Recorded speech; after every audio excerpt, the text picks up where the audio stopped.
Hello and welcome to another episode of Talking Politics on the Hindu's YouTube channel.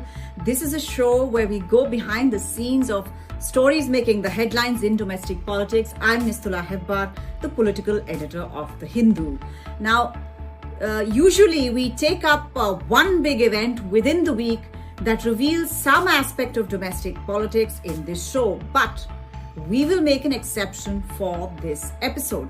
Not that much didn't happen, but there is one story that we need to acknowledge that seems to be winding its way, and we need to acknowledge the story in all its incremental glory, which is the continuing wait for a new BJP president.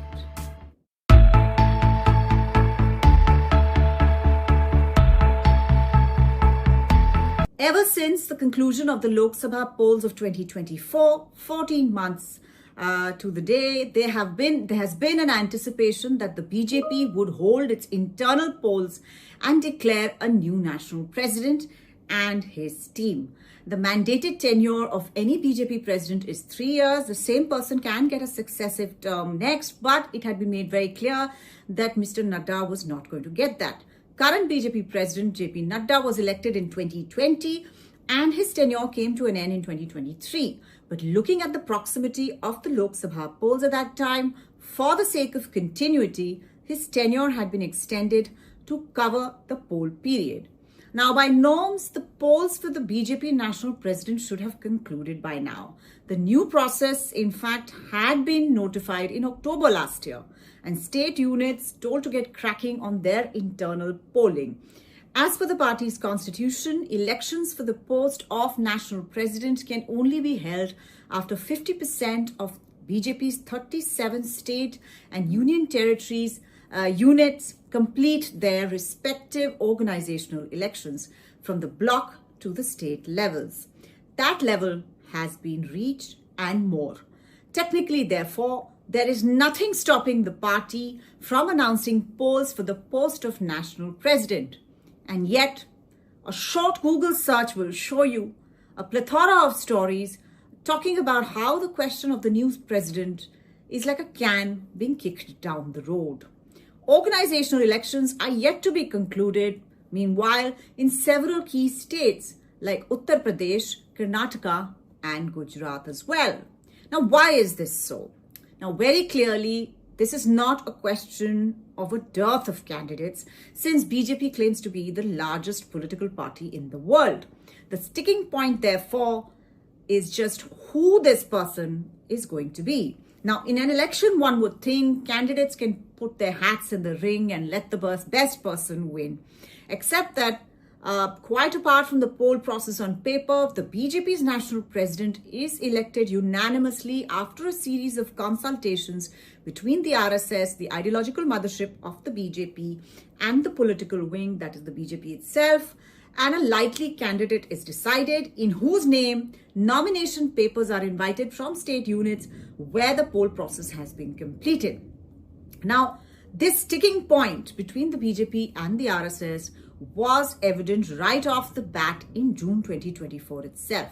This was after the Lok Sabha polls results were out, where the BJP got 240 seats, short of a single party majority. Now, a few days after the results, RSS chief Mohan Bhagwat spoke at a function in Nagpur where he extolled the virtues of a true sevak or servant, someone who had humility and abhorred ego.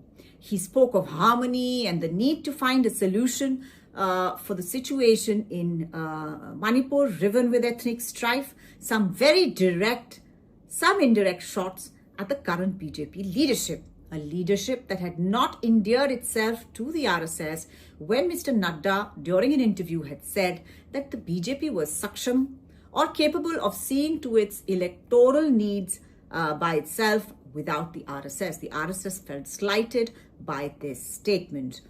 It also exposed the tug of war between the two organizations, aligned ideologically, but having some real HR issues.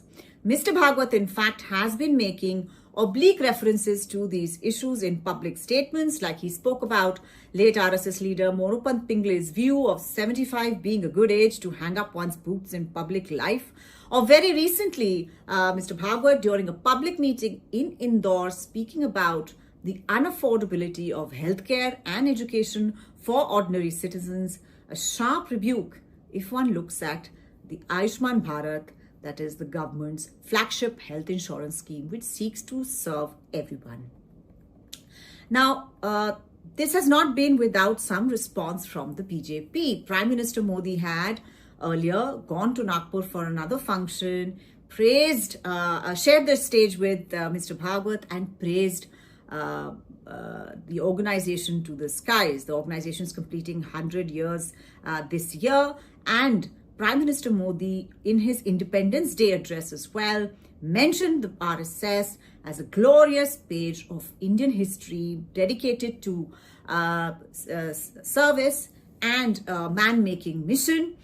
These were all high praise, the first time ever that a Prime Minister of this country has mentioned the RSS from the ramparts of the Red Fort. Now, it shows that there is some effort at a rapprochement being made, but things are also stuck because, as you know, the proof of the pudding is in the eating. There is no BJP president in sight yet. The RSS sources that I have spoken to state that Mr. Bhagwat's comments are largely about the core values of the Sangh and reflect the fact that the government has been at the helm of affairs for 11 years and there could be some anti-incumbency setting in, and that it was the job of Mr. Bhagwat to reflect that. The RSS, the ideological parent organization of the Sangh Parivar, under this view, was warning its political wing to shape up, that it wasn't business as usual. And sources have told me this was aimed more at the way the BJP party organization is being run rather than the government itself or Prime Minister Modi. Now, this also translates into the fact that the RSS wants a definite say in who is the next BJP president, a say it has not exercised in the BJP since 2014. The BJP on its part seems to have its own ideas on how to run its internal affairs. The return of the RSS to an electorally supportive role after they kept away during the Lok Sabha polls, this time they came back and they helped the BJP in Maharashtra and the Haryana Assembly polls, shows that even electoral victories could not be parlayed by the BJP to gain stronger ground. The RSS basically said, you need us and we are helping you to prove a point that you do need us. This is to the BJP. And therefore, the issue of who is to be the BJP president is stuck.